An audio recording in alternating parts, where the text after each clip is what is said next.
Alright, it's a little cold out today, but it's a lot of work taking the timing belt off of the bearing.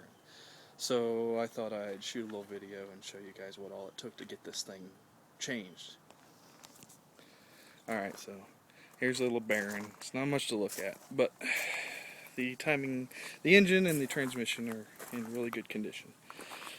So what I had going on was, down here, back in that general area is the Crankshaft Seal, and mine had, you can see where I've kind of destroyed it here, but if you turn it over, well, basically there's a crack in it and it was leaking oil really bad.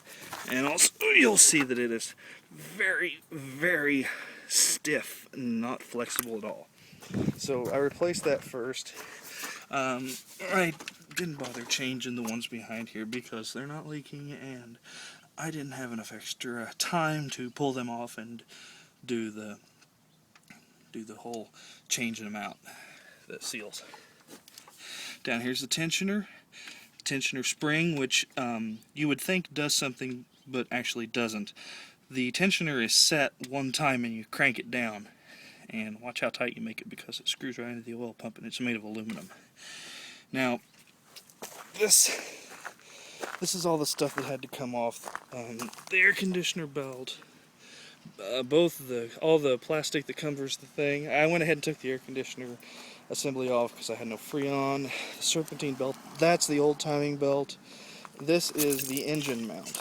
Now, to get the engine to let me take that out without having a hoist and everything, I just set the engine on the tire and used my jack and just let it down on it real nice and soft there. It's on the, if you look, it's actually sitting on the rubber part of the rim, or of the tire. So that's that.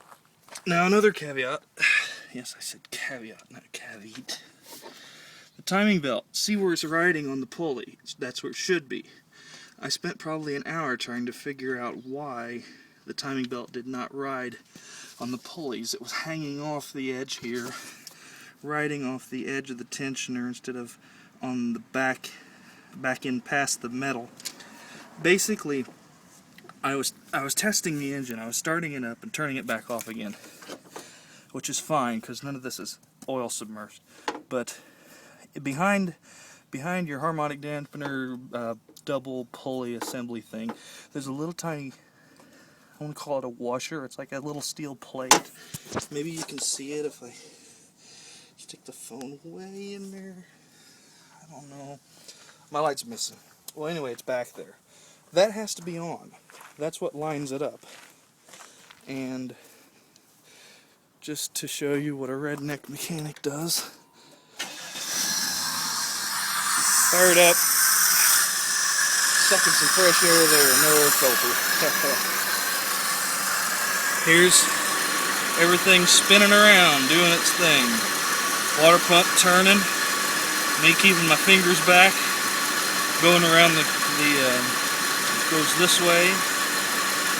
That's the direction of travel, and you can see it's staying in one position. To get the engine to run, I plugged this vacuum line right here, and basically all this stuff's disconnected. I just had to hook up the distributor thing that hooks it to the computer, and that's that. That's what all it takes to get to the timing belt and all the way down to that seal. Now everybody's probably going to say, yeah, you should have changed your water pump, and yeah, you should have changed those seals behind the camshafts. But I ain't got enough time. And plus it's late and it's cold and the sun's going down.